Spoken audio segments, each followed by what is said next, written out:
We live. We live. We live right now. Today is Monday, the 26th of May. Yeah. And we're doing pretty good right now. I hope that you're doing pretty good right now.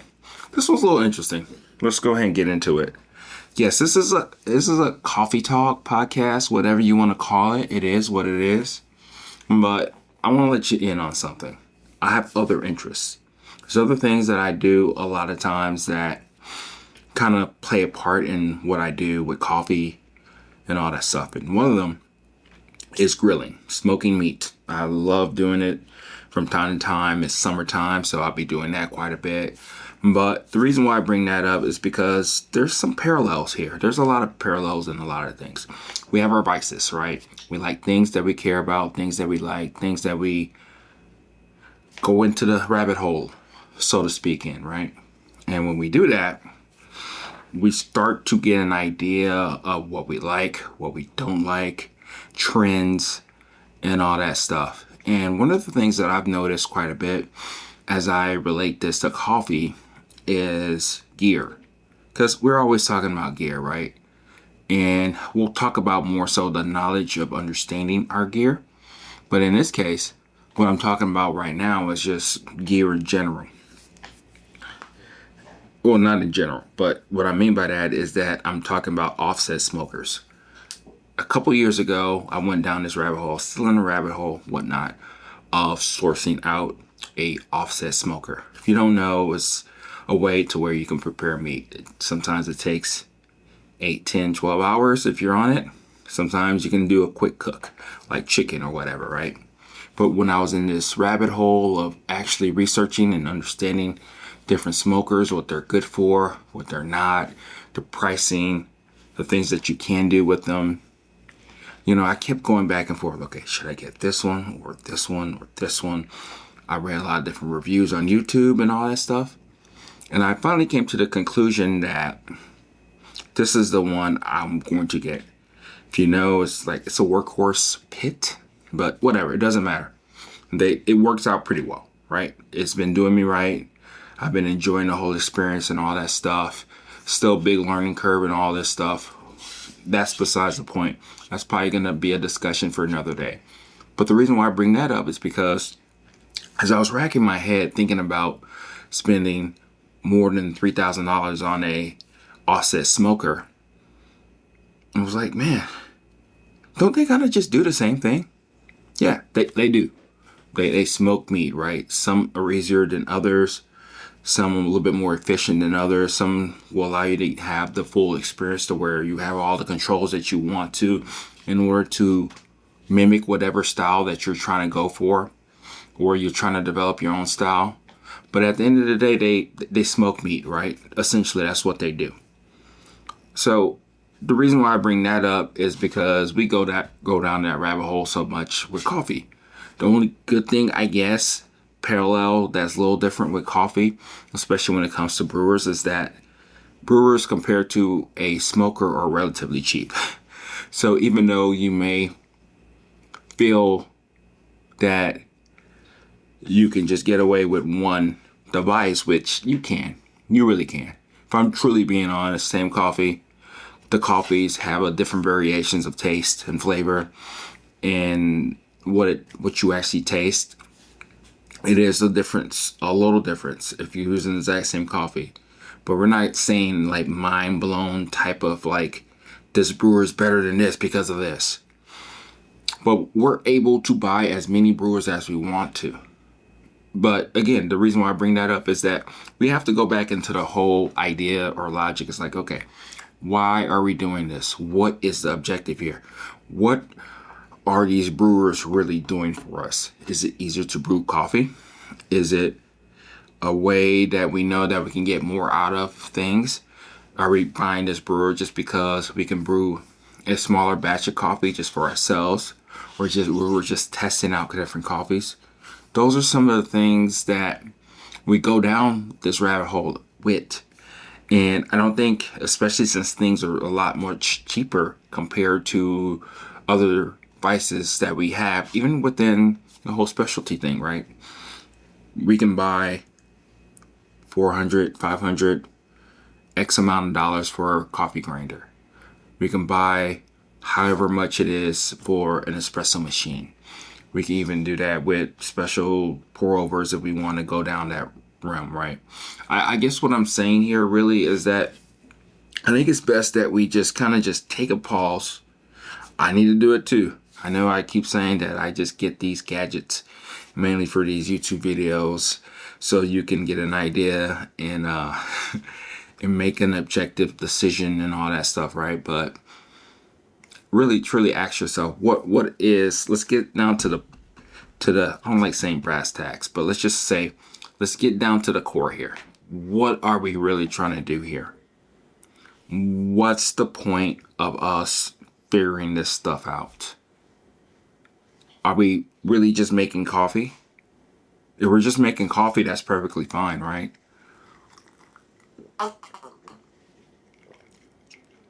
Yeah, we're just making coffee, that's perfectly fine. But as we keep getting more and getting more and getting more and getting more and getting more, what are we doing here? Because look at this. I'll pan it out this way if you want to look at it that way. Look at that. Look at the spread right there.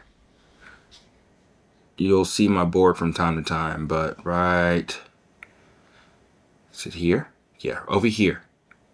This is where all the coffee gear is, right? And there's more on the actual coffee bar. And I think I have 2 or 3 more somewhere else.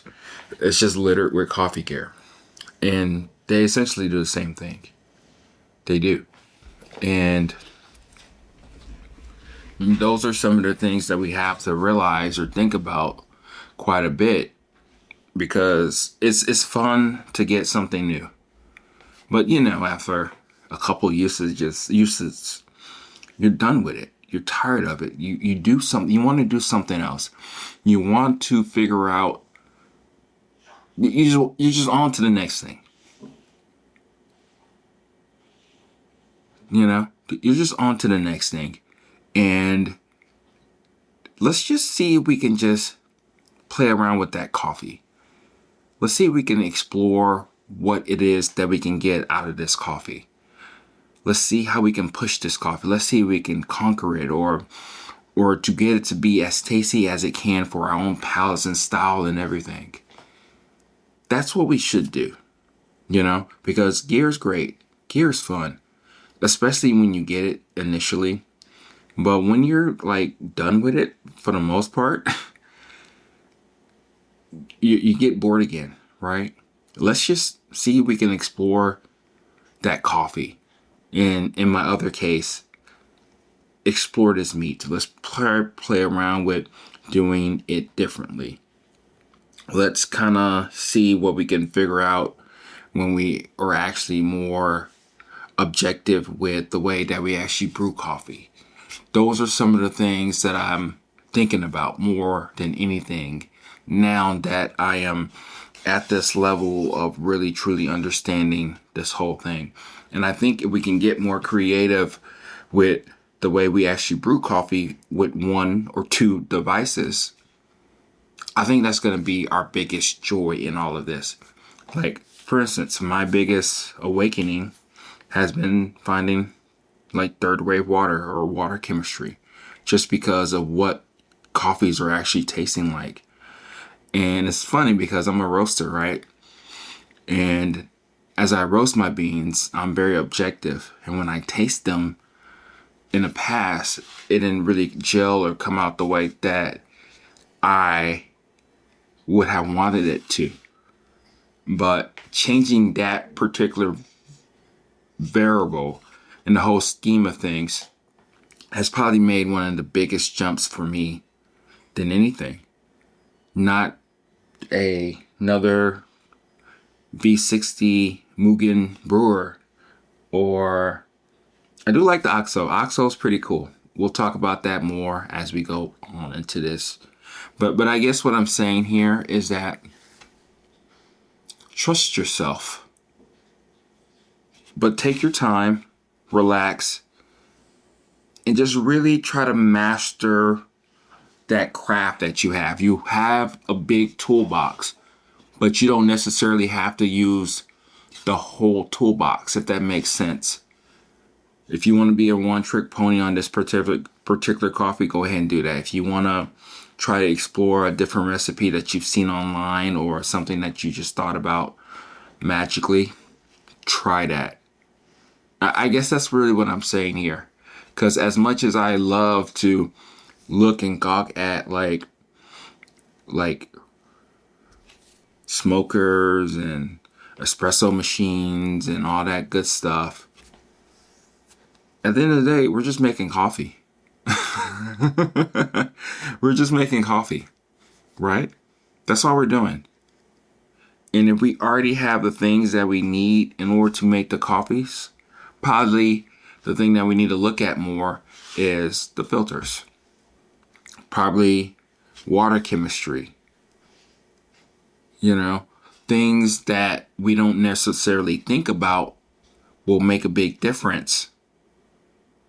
Those are the places that we really do need to go. Probably we need to change our technique and the way we grind our coffee. Probably we do need to get another grinder, because the grinder that we're having doesn't really gel or work anymore.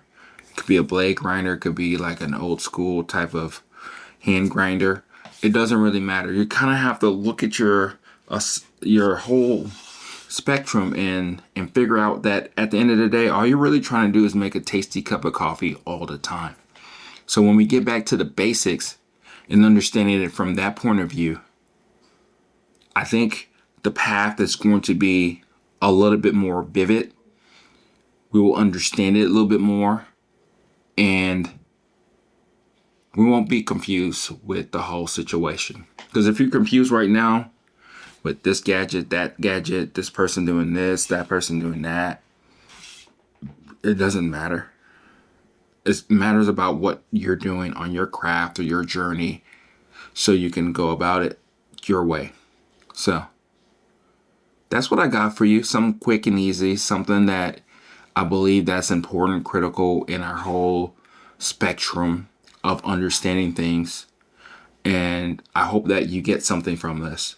So this is Get Everyday Beans signing off. Talk to you later. Bye.